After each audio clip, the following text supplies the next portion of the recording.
የቤት ስራ አልሰራሽም በሚል በአንዲት ተማሪ ላይ ተገቢ ያልሆነ ቅጣት የፈጸመችው መምህር በቁጥጥር ስር ዋለች። በኮልፌ ቀራኒዮ ክፍለ ከተማ በሰላም በር አንደኛ ደረጃ ትምህርት ቤት የሁለተኛ ክፍል ተማሪን የቤት ስራ አልሰራሽም በማለት ተገቢ ያልሆነ ቅጣት በፈጸመችው መምህር ላይ እርምጃ መወሰዱን የአዲስ አበባ ከተማ አስተዳደር ትምህርት ቢሮ አስታውቋል።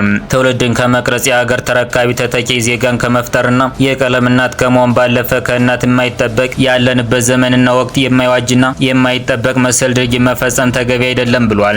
ድርጊቱ እንደተፈጸመ ጥብቅ ክትትል በማድረግ ወዲያውኑ የማጣራት ስራ እንዲሰሩና መምህሯን በሕግ ከለላ ውስጥ እንድትሆን መደረጉን ተገልጿል። ጉዳዩም በሕግ አግባብ እንዲታይ ፍትህ እንዲገኝ በትኩረት እየተሰራ እንደሚገኝም ተገልጿል። ጉዳቱ የደረሰባት ተማሪ ሕክምና አግኝታ በጥሩ የጤንነት ሁኔታ ላይ የምትገኝ ሲሆን በዛሬው ዕለትም ትምህርቷን ትጀምራለች ተብሏል። መሰል ችግሮች እንዳይፈጸሙ ሌሎችም ትምህርት እንዲሆን ይህ እርምጃ መወሰዱንም ተገልጿል።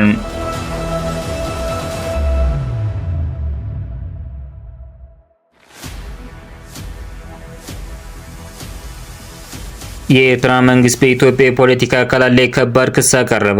የኤርትራ መንግስት ቃል አቀባይ የማነ ገብረ መስቀል ማምሻውን በወጣው መግለጫ አንዳንድ የኢትዮጵያ ፖለቲከኞችና የፖለቲካ ቡድኖች በሉዓላዊ ጎረቤት ሀገራቸው ግዛት ላይ የቁጥጥር ምኞት እያሳዩ ነው ሲል ከሰዋል። ቃል አቀባይ በማህበራዊ ትስስር ገጻቸው ላይ ባሰፈሩ ጽሑፍ እነዚህ የኢትዮጵያ አካላት ፍላጎታቸውን ለማሳካት ሲፈልጉም በወታደራዊ ኃይል በማስፈራራት ሌላ ጊዜ ደግሞ ታሪካዊ ወይም ሕጋዊ ነን በሚል ምክንያቶች በመደርደር ላይ ናቸው ብለዋል። ይህ አይነቱ አካሄድ ሊታሰብበት ወይም ሊታለፍበት የማይችል ቀይ መስመር ነው ያሉት የማነ ድርጊቱ ከፍተኛ ፖለቲካዊ ስድብ ነው ሲሉም አውግዘዋል።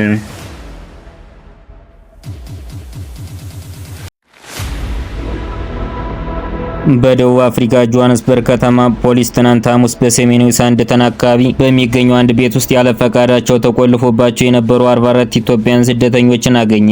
ፖሊስ ባደረገው ድንገተኛ ፍተሻ 27 ታዋቂዎችና 17 ታዳጊዎች በጠባብ ቤት ውስጥ አግኝቷል።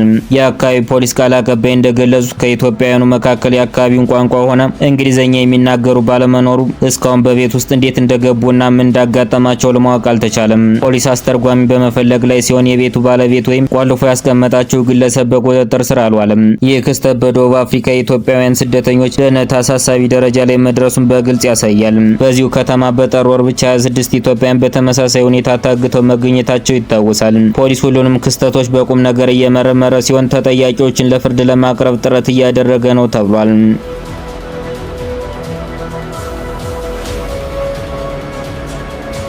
ጣሊያንና የዓለም ባንክ ለኢትዮጵያ የቢሊየን ብር ድጋፍ አደረጉ። የሚኒስትሮች ምክር ቤት ከጣሊያን ሪፐብሊክ መንግስትና ዓለም አቀፍ የልማት ማህበር ጋር የተፈረመው ሁለት የፋይናንስ ድጋፍ ስምምነቶች አጽድቋል። ከጣሊያን መንግስት የተገኘ 11.5 ሚሊዮን ዩሮ በአሁኑ ምንዛሬ ተመን 700 ሚሊዮን ብር ገደማ ለአካባቢ አረንጓዴ ኢኮኖሚ ልማት የበጀት ድጋፍ ፕሮግራም ማስፈጸሚያ የሚውል ሲሆን ለ30 ዓመታት የሚቆይ የክፍያ ጊዜ ተሰጥቶታል። ከዚህ ውስጥ የመጀመሪያዎቹ 16 ዓመታት የክፍያ ነጻ ይሆናሉ። በተጨማሪም ከዓለም አቀፍ የልማት ማህበር የተገኘ 38.1 ሚሊዮን ብር ለመማር ማስተማር ማጎልበቻ የትምህርት ዘርፍ ትራንስፎርሜሽን ፕሮግራም ማስፈጸሚያ የሚውል ሲሆን ለ38 ዓመታት የሚቆይ የክፍያ ጊዜ ተሰጥቶታል። ከዚህ ውስጥ የመጀመሪያዎቹ 6 ዓመታት የክፍያ ነጻ ሲሆኑ 0.75% የአገልግሎት ክፍያ ይጣልበታል። ምክር ቤት ሁሉም ብድሮች ምንም አይነት ወለድ የማይጠይቁና ከሀገሪቱ የብድር አስተዳደር ፖሊሲ ጋር የሚጣጣም መሆናቸውን አረጋግጧል።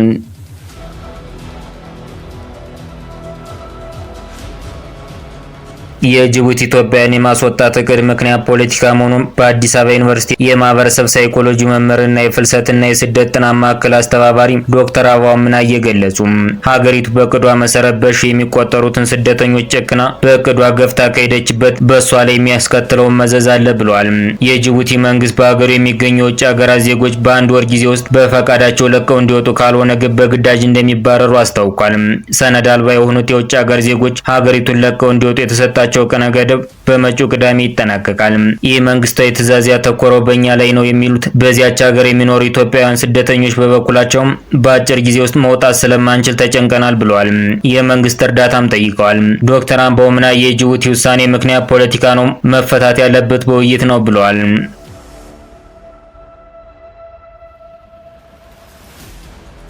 ሶስት ወደብ አልባ የአፍሪካ ሀገራት ወደብ ሊያገኙ መሆኑ ተሰማ። ወደብ አልባዎቹ ማሊ፣ ኒጀር እና ቡርኪና ፋሶ በአትላንቲክ ውቅያኖስ በኩል መውጫ ሊያገኙ ነው። የሞሮኮ መንግስት ሶስት የምዕራብ አፍሪካ ሀገራት በግዛቱ በኩል ወደ አትላንቲክ ውቅያኖስ መውጫ እንዲያገኙ ሀሳብ ማቅረቡን ቢዝነስ ኢንሳይደር አፍሪካን ጽፏል። የሶስቱ ሀገራት የውጭ ጉዳይ ሚኒስትር ከሞሮኮ ንጉስ መሐመድ ስድስተኛ ጋር በራባት ባደረጉት ምክክር በሀሳቡ ተስማምተናል ማለታቸው ተሰምቷል። ማሊ፣ ኒጀር፣ ቡርኪና ፋሶ ከምዕራብ አፍሪካ መንግስታት ምጣኔ ሀብት ማህበር ኢኮዋስ አባልነታቸው ለቀው ወጥተዋል። በአንጻሩ የራሳቸውን የሳህል መንግስት ትብብር የተሰኘው ኮንፌዴራላዊ ጥምረት መፍጠራቸው ተጠቅሷል።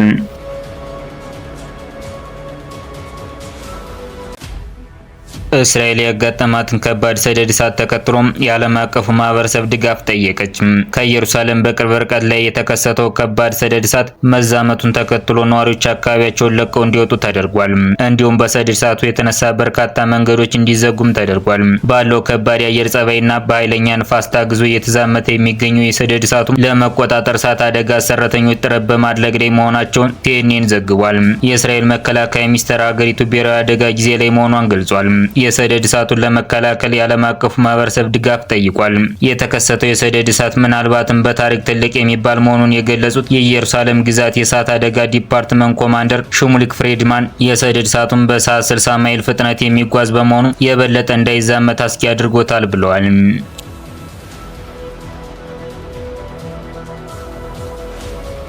ሩሲያ በዩክሬን ኦዴሳ ከተማ ከፍተኛ የተባለ አየር ላይ ጥቃት ሰነዘረች። በጥቃቱ በርካታ መሰረተ ልማት የወደሙ ሲሆን 2 ሰዎች ለህልፈት ተዳርገዋል፣ 5 ሰዎች ደግሞ ቆስለዋል።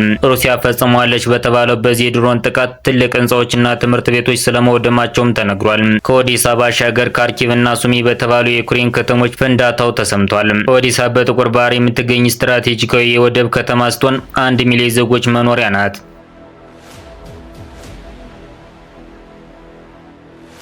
የሱዳን ፕሬዝዳንታዊ ቤተ መንግስት ትናንት ሐሙስ በመሐመድ ዳጋሎን በሚታዘዘው ፈጥኖ ደራሽ ኃይል በከባድ መሳሪያ መመታቱን ወታደራዊ መረጃ ምንጮች ተናገሩ። በሱዳን ዋና ከተማ ካርቱም መሰል ጥቃት ሲፈጸም በሳምንት ውስጥ ሁለተኛ እንደሆነ የፈረንሳይ ዜና አገልግሎት ዘግቧል። የሱዳን ፈጥኖ ደራሽ ኃይል በኦምዱርማን አልሳላ የተባለ ቦታ የሚገኝ ይዞታ በረዥም ርቀት ተወንጫፊ ከባድ መሳሪያ ጥቃት እንደፈጸመ ስማቸው እንዳይገለጽ የፈለጉት ወታደራዊ መረጃ ምንጭ ለፈረንሳይ ዜና አገልግሎት ተናግሯል። በጥቃቱ በሰው ላይ የደረሰ ጉዳት ስለመኖሩ እስካሁን የተባለ ነገር የለም። ባለፈው ቅዳሜ የዳጋሎን ፈጥኖ ደራሽ ኃይል በካርቱም የሚገኘውን የሱዳን ጦር ጠቅላይ የእዝ ማዕከላት ላይ ተመሳሳይ ጥቃት ፈጽሞ እንደነበር የመረጃ ምንጩ ገልጿል። በአብድል ፈታህ አልቡርሃን የሚታዘዘው የሱዳን ብሔራዊ ጦር ፕሬዝዳንታዊን ቤተ መንግስትና የሱዳን አውሮፕላን ማረፊያ ጨምሮ በካርቱም ቁልፍ አካባቢዎችን ተቆጣጥሯል። ለሱዳን ትይዩ መንግስት መመስረታቸውን ያወጁት ሐምዳን ዳጋሎን የሚመራው ፈጥኖ ደራሽ ኃይል በደቡባዊ ካርቱም ጥቂት አካባቢዎችና ምዕራባዊ ዳርፉርን ይዘዋል። የቡርኪና ፋሶ ዜጎች ፕሬዝዳንት ኢብራሂም ትራኦሬን ለመጠበቅ ሲባል ማታ ማታ መንገድ አደባባዮች ላይ ተኝተው ያድራሉ። ይህ ጉዳይ በተለይ አንድ አሜሪካ ሴናተር ኢብራሂም ትራኦሬ ወርቃችን ራሳችን እንጠቀምበታለን ብሎ ባወጣው ሕግ ላይ ደስተኛ ለመሆኑና ትራኦሬ የሀገሪቱን ወርቅ ለራሱ ስልጣን ማስጠበቂያ አድርጎታል በሚል ክስ ካቀረቡበት በኋላ የቡርኪና ፋሶ ዜጎች ፕሬዝዳንት ኢብራሂም ትራኦሬን ለመጠበቅ ማታ ማታ በዋና ዋና አደባባዮች ላይ ተኝተው እንደሚያድሩ ከሰሞኑ ቡርኪና ፋሶ የነበረው ታዋቂው ጋናዊ ዩቲዩበር ወዴ ማያ በሀገሪቱ ጎዳናዎች ላይ ሲዘዋወር አረጋግጫለሁ ብሏል።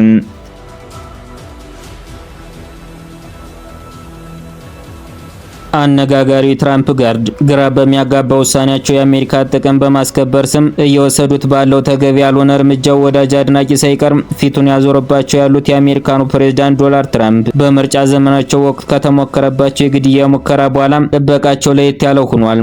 ይህ በምስሉ ላይ የሚታየው ሮቦኮፕ የሚል ቅጽል የወጣለት የትራምፕ ጋርድ ነው።